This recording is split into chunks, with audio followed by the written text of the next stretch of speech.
Hey to anyone watching, my name is Chief Bopo, and I wanted to talk about Elden Ring today since I just went through it for the first time and I wanted to share my thoughts on the game while it's fresh in my brain.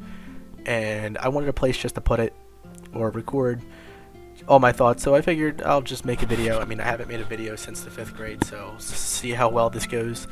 This is just going to be like an unscripted kind of thoughts on the game. I don't have any script or anything. I'm just kind of talking and saying whatever words come to my brain. So you'll probably just all the points will just kind of come at random and not really that coherent. But if you enjoy it, I hope you do. But you're probably wondering why I'm making a Elden Ring video a year after launch. I mean, there's a lot of people still talking about Elden Ring, but probably not that many people sharing their first thoughts on the game. And the reason for that is I bought this game a year ago when it originally released, and I couldn't play it due to the fact of my PC wasn't very good at the time and wasn't able to run the game very well. Enemies were invisible, and that was the big problem. The frame rate was pretty okay, it worked, but the enemies were invisible and weren't appearing in most NPCs. I have a screenshot on Steam I'll put on screen where I'm on top of Torrent, the horse, and he's just invisible. That's how everything looked in the game. So I waited a year, and I now was fortunate enough to be able to afford a new PC that can run the game at amazing frame rates and the best graphics, and I'm really fortunate to be able to experience the game in that way. I'm a long-term Souls fan. I've been playing the game since I was in the 7th grade, and they've always had a very special place in my heart as a very constant that I've always played. I've 100%ed all the games except for Sekiro, which I only played on console when it released and haven't finished on PC yet. I haven't played Demon Souls just because I don't have a PS3 or a PS5 to play the remake, but I'd love to play it one day. But all the other Dark Souls games I've 100%ed. Dark Souls 3 I've done twice, once on console, once on PC, so I have a lot of experience with that game. And now I'd love to 100% Elden Ring at some point. And I'm just very fortunate to be able to play the game now. I liked a lot of things about this game. I absolutely loved it. One thing being the level design, I thought was really well put together. This is the first time in a Dark Souls game, or just Souls like in general, where it's like truly open world. Now, of course, the other Dark Souls games are open. Like, you can go a lot of different places, but a lot of places are locked off until you make certain story progressions and all that, but a large majority of Elden Ring is open for you to explore, and you'll probably run into a lot of areas that are too high level for you, or you're going to go back to places that are too low level for you. And I just found that to be really fun. It's got some problems, and I'll talk about that later, and how the openness does play against it in some areas. But one problem I did have was I felt that towards the later half of the game, it was almost too open, and I felt like there were long stretches of just areas with not that much to do. Of course, it was still great. I don't want to belittle that. It was still amazing. But I felt like some areas were a lot more jam-packed with things to do compared to others. But overall, it was really fun. The dungeons and the caves, being able to ride around your horse, Torrent, and you see a cave or something in the distance, or like in the corner of your eye, or a dungeon, and you go through it, and it's really fun because you don't know what to expect, and you probably don't get very many great things from it, but sometimes you do, and it's very rewarding going through and be like, oh, thank God I went through there, because now I got this really cool sword or something from there. One problem I do have with the dungeons and the caves is they're very samey. After a while, like once you've done like a few of them, you've kind of seen a very large majority of them. They have a lot of the same bosses at the end, a lot of the same enemies, and it gets a little stale after a while, but whatever, it's fine. One thing I really enjoyed were the actual characters that inhabited the world. I thought they were all very interesting. And the characters that you see at the round table, I thought were all very fun. They were I liked them a lot. They all had very interesting things to say, sometimes nothing to say at all. Like that one guy who just kind of leans up against the wall and didn't have anything to say. I'm not sure if he ever does have anything to say. I haven't done any other playthroughs yet. I've only done my first one. so I'm not sure about that. But there are many characters, sometimes they'll have quests to do, and you get to see the story arc of their character if you take the time and really see that. One character I really enjoyed was Smithing Master Hugh, the blacksmith at the round table. I thought he was very interesting because you'll probably talk to him more than most characters at the round table due to the fact that he's the blacksmith. He's going to be making all your weapons stronger, and you get to know him a little bit more as you talk to him. As sometimes you'll go and he'll be sitting there praying, or you'll ask him about the shackles on his feet as he talks about how he's not quite a prisoner or like a slave, but he's just kind of chained there to serve you and the other tarnished. And so it's really cool seeing it just through the game as he changes little by little as the story progression keeps going forward, and seeing by the end of it he doesn't even remember who you are. The round table is burning after the tree was set on fire, and he's just still there. His chains are broken, but he won't move. He's so determined in his brain to make a weapon that can kill a god that he just won't move. I'm not sure if there is a way to move him. Maybe he does have a quest line where you can actually save him, but from the looks of things he just kind of stays there and keeps on smithing. So I absolutely loved that character. I want to talk about the music. The music I won't harp on for too long because it's a From Software game. If you played them, you know it. The music is great. The music is always just wonderful. You feel that adrenaline rush in a boss fight where the boss is jumping around the room and you're trying to dodge, maintain your health, trying to do damage all at the same time. And the second phase hits and the music gets louder and there's the orchestra is just playing, and it's a wonderful experience, or like a somber tone as you're going through like a dark area. It really just sets the mood no matter where you are. And the music is just so important to the overall experience of a FromSoft game. Another thing I want to talk about is the actual boss design itself. I have a very mixed opinion on the boss design.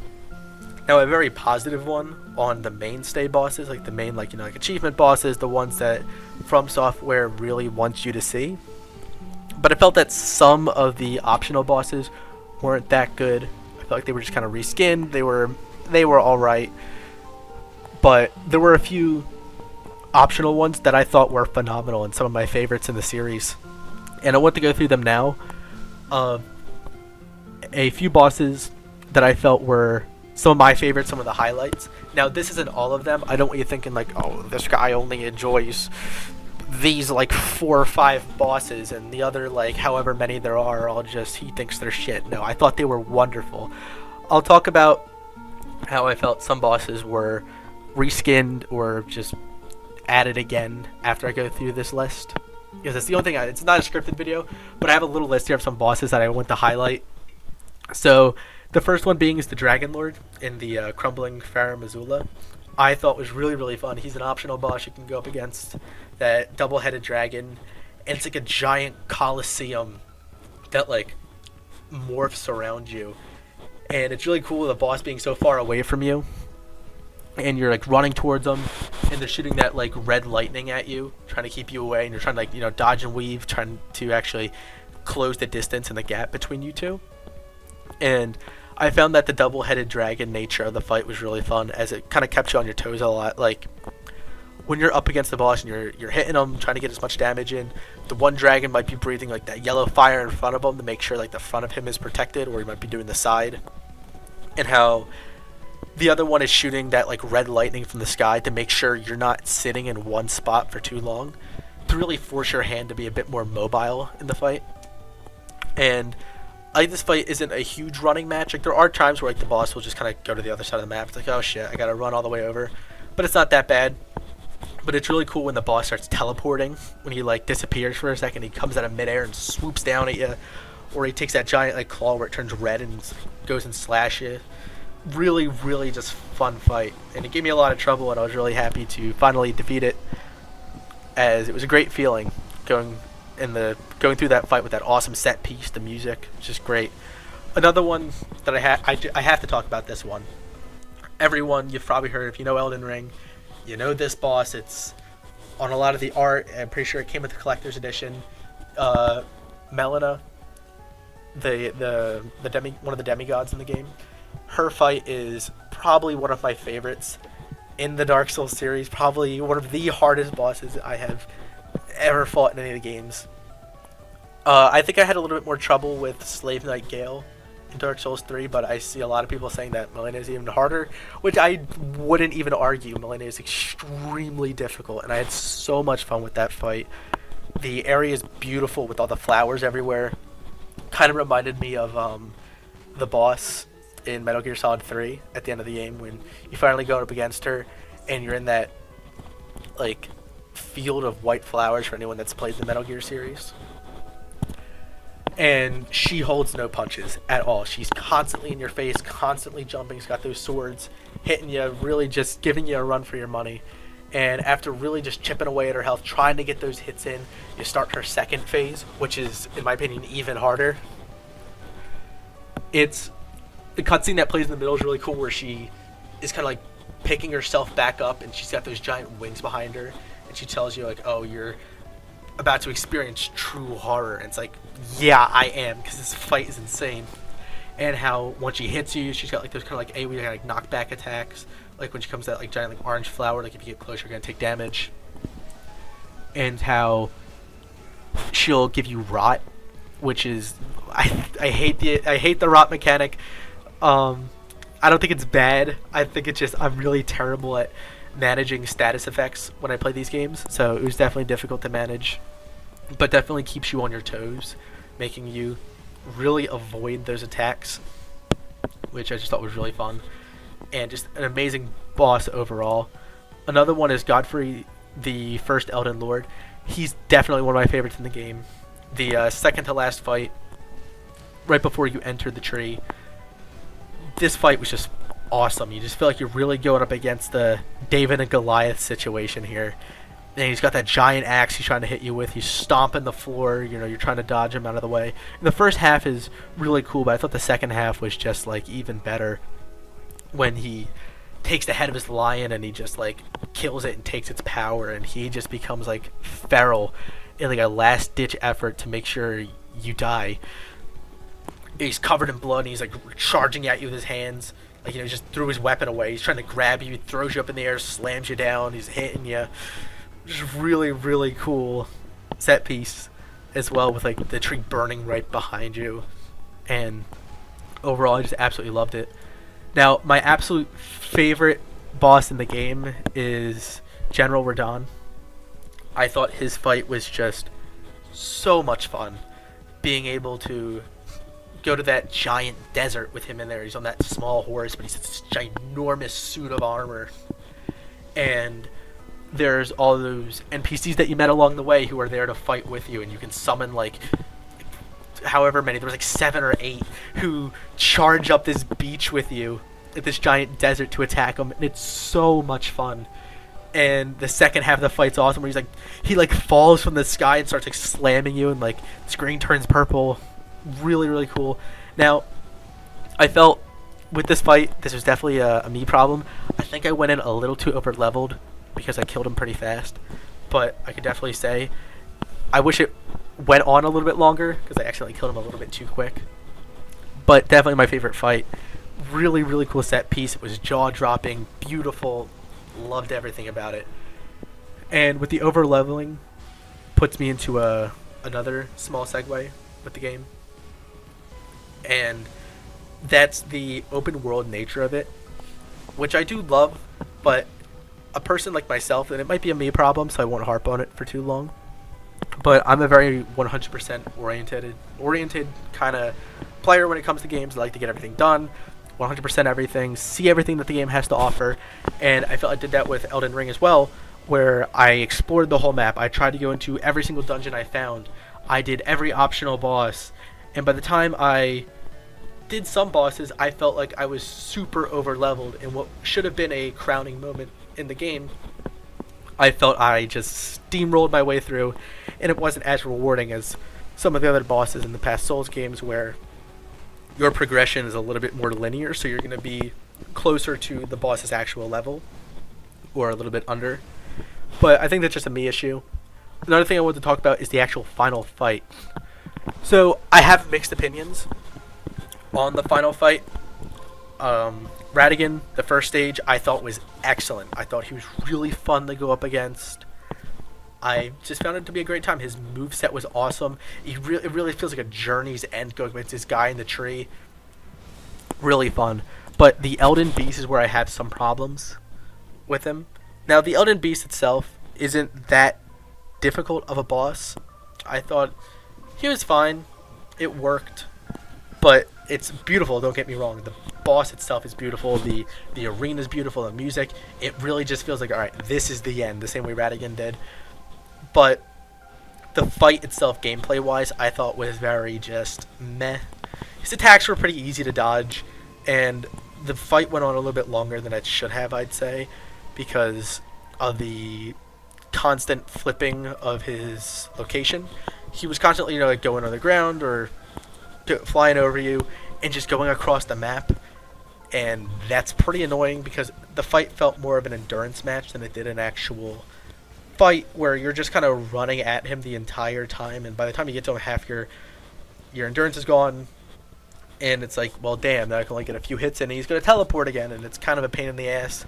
But overall, I thought the fight was alright. It could have been done a little bit better, so it's fine. I'm sure a lot of people do love it. And if you love the fight, more power to you. It was a great fight, and I'm really glad it was still in the game. I wouldn't get rid of the Elden Beast. I would just tweak how much he actually teleports. And I would make and I'm not saying that it's too hard. It wasn't that hard. It was just, I would even trade, like, giving him more health or more damage for him not teleporting that much, because I found him kind of annoying just how often he was across the map. One thing I want to talk about, and some of my more complaints about the game, and I don't want to sound nitpicky or anything, but I found that the boss repetition was a problem. I felt that a lot of the times when you go in dungeons, like I mentioned earlier, you'll fight a boss at the end, and it's the same boss. Like, I already did this guy, and here he is again. Sometimes he's a little bit higher level than before, maybe a little bit lower. But the main thing, like, as an example, is the Red Wolf that you fight a few times. And I found the Red Wolf to be a pretty okay fight. I had fun with him.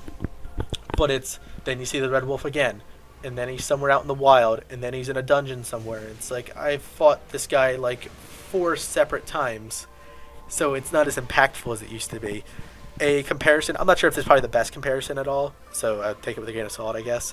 But I can kind of compare him to the Great Wolf Sif in Dark Souls 1, where you go in there and this giant wolf prances at you, and he's got this sword in his mouth in front of the grave of Artorias, and it's a really sad fight. You see him limping at the end, and it's really memorable. The music playing, it's like a lot of people in Dark Souls 1 will remember that fight.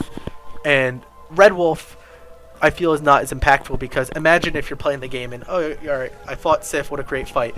Then you find another identical Sif out in the open somewhere. And then you find him somewhere in, like, a cave. And it's like, well, I know you do find Sif in a cave, but he's not a fight, but whatever. But it's like, imagine if you fought Sif 4 separate times in one playthrough. It wouldn't be as impactful. And I'm not saying the Red Wolf is nearly as iconic as Sif. I think Sif as a character was just 30 times better. But it was just an example I would like to just mention. You can disagree if you'd like, but just something that I had to say about it. I mentioned the over-leveling in the world, where I just felt like by the time I did certain bosses, I was over-leveled. But with that, there was a weird difficulty spike I found around the Crumbling Farum of Azula. I'm not sure if anyone else noticed this, but I felt like once that area does hit, I feel like all the times I felt over-leveled, I always felt under-leveled. And it was a good feeling at the same time, because I felt like, alright, now there's like an actual like challenge. But it was a really weird, like, stark contrast from like just the previous area with like the fire giant and like that kind of snowy area up there in the mountains. But I thought it was a weird transition, but it was still fun. I thought the bosses were still good there. Some bosses I felt were just poorly designed. I believe they were the Godskin duo. I thought they were awful. I hated that fight. It was not fun. It was awful. Definitely fights like that I feel were made with summons in mind. And I don't do summons. I'm not huge into that. I like being summoned into other worlds and playing with other people and helping them finish bosses, but I don't really like having people help me with bosses because I feel that it takes away from the accomplishment at the end when you do finish the boss. It's like when you finally beat it by yourself, it's like you get that sigh of relief, your heart's beating like I finally did it. But when you have some random guy who's like 30 times your level come in with a staff, sits in the back and hits him with a long, like just a laser beam, just annihilates his health. Like, yeah, the boss is dead now, but like you didn't really do anything. It's fine. If you like summons, that's awesome. They're just not really for me. But things like the Godskin duo, I had to do a summon. I brought in just like whatever NPC was outside the door, and I only did that because I feel like From Software never could really do gank fights very well. Like Ornstein and Smough, I thought were just really, really well put together, and I feel like they've tried to capture that same magic, and they've done it a few times in the past, like pretty well, but never to the level of Ornstein and Smough. The Godskin duo was just not fun, especially the fat one where you start rolling around, and I found it extremely difficult to dodge. I just didn't find that to be very great. Alright, I won't make this video too much that much longer, so I'll wrap it up here. Overall, I loved the game. I thought it was amazing, wonderful experience. I can't wait to go through and do the other endings to get the rest of the achievements and add it to my 100% list on Steam. And just, it was a wonderful game overall. I hope to make more videos like this about other games that I play, as I play a lot of games, and I'm going into college now, so I probably won't have as much time to play games, but there's a lot of games I'd love to talk about and make like these just kind of ramblings about it.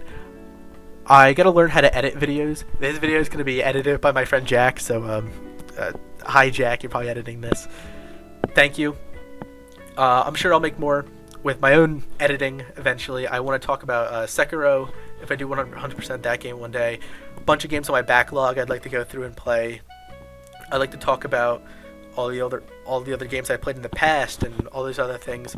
So I guess on screen now, there's my Instagram. You're probably watching this because of that, because I'll probably put it on there. And also my Steam account, if you ever want to like just follow and see what games I'm playing, things like that. Always on Steam. Just add me. Comment on the bottom of my Steam profile just so I know you're from here and not like just some random guy. But I'll probably accept you either way, so it doesn't matter. Alright, I'll stop rambling for now. Thank you for watching. If you did make it all the way through this, I have no clue how long this is, as I'm just sitting here talking, and I tend to lose track of time when I talk about games and all these other things I enjoy. Just most people I talk to, they'll sit there in silence while I talk about one subject for a really long period of time without even catching a breath. But alright, I'll stop talking. I really hope you enjoyed. I hope you see you around. I guess subscribe or something. I don't know if people say that at the end of videos. Thanks for watching. Bye-bye.